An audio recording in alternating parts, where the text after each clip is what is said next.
Hi, can you give me advice? I'm a new Muslim, but I can't seem to pray 5 times a day. It's because it's been a year now, but does God really even care if I pray 5 times as long as I'm doing good, right?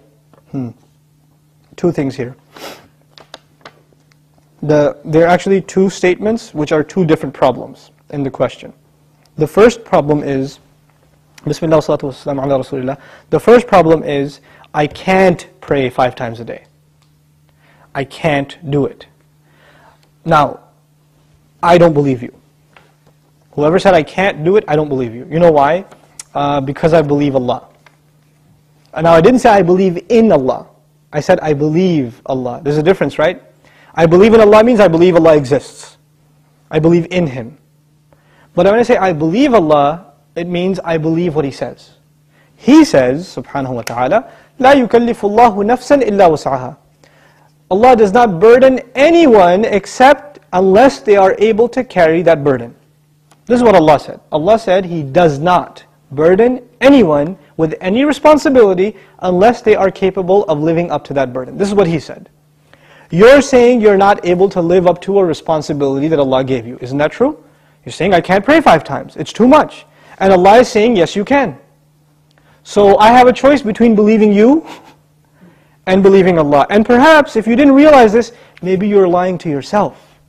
Maybe you've convinced yourself because of your laziness, because of your lack of will, that you don't want to pray 5 times. Maybe you have to, I can't judge you. I don't know what the problem is. But the problem, maybe you're ashamed to pray in front of non-Muslims. People can take 15-minute cigarette breaks at work, right? They can take a break and just go hang out, do whatever. You can't pray 5 times a day. SubhanAllah. In this part of the world, where when I used to work in New York City, I would see Muslims praying all over the place. In the middle of 5th Avenue, on the curb, the guy is making salah because it's time.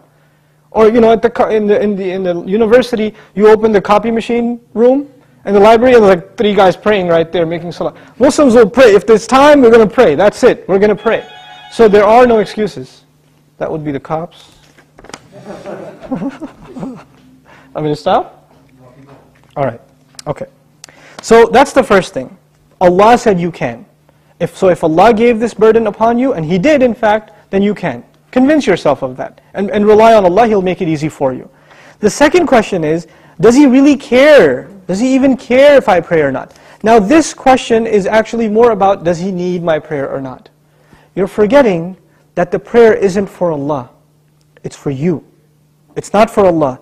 If all the people in the world, all they did with their life was pray to Allah, it would not make Him any richer. It wouldn't add to His kingdom because He already owns all of kingdom. And if no one mentioned Allah ever again, it doesn't diminish His dominion, His kingdom, His glory in any way. He doesn't need us. We need Him. We need Him. So the question is, do you feel like you need to pray? Do you feel like that's a need in your life? And if it's not, if you feel you're free of begging Allah for His help, turning to Allah and submitting before His commandments, then that's a serious problem with your faith. It's become weak, and this question only came up because you've been distanced from Allah for so long that shaitan can come to you and say, yeah, I know you used to feel bad about not praying, let's just get rid of that bad feeling and replace it with, well, why do I have to pray anyway? That's the next phase of that disease. The first part was at least it was diagnosed, but at least you had some bad feeling. Guilt was still there. That's a gift from Allah. When that guilt even goes away and you say, Allah doesn't need my prayer, it's all good. So long as I'm doing good. And that's the last part I want to talk about, this so long as I'm doing good part. Who defines what's good? There are 2 kinds of good in this world. Please remember this, okay? There are 2 kinds of good. There's ethical good. I'm good to my neighbor. I'm honest at work. I'm nice to people. I don't steal. I don't cheat. These are ethics, basic ethics, right? That everybody, I tell the truth. I'm honest. I pay my taxes, blah, blah, blah. These are ethical truths, okay? And I'm honest in business. Then there are religious goods. I go to Hajj, I give zakat, I pray 5 times a day, I fast in the month of Ramadan. These aren't ethical realities, these are religious goods. Good deeds that are religious, and good deeds that are ethical, moral in nature. What happens a lot of times with Muslims and with non-Muslims, especially it happens with Muslims, is that we make a distinction between these 2 things. So in the Muslim world, you will find people that are morally good. They're nice to their family, they take care of their kids, they're responsible in the household, they're nice to their neighbors, they're honest at work, good people. But guess what? No religion. I don't need religion to be good, is what they say.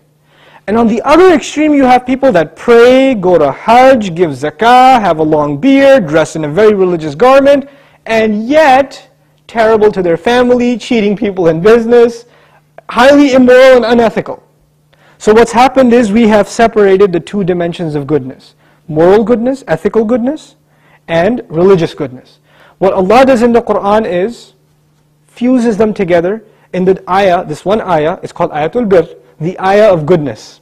What does it mean to be good? If you study that ayah, it is a combination of two things.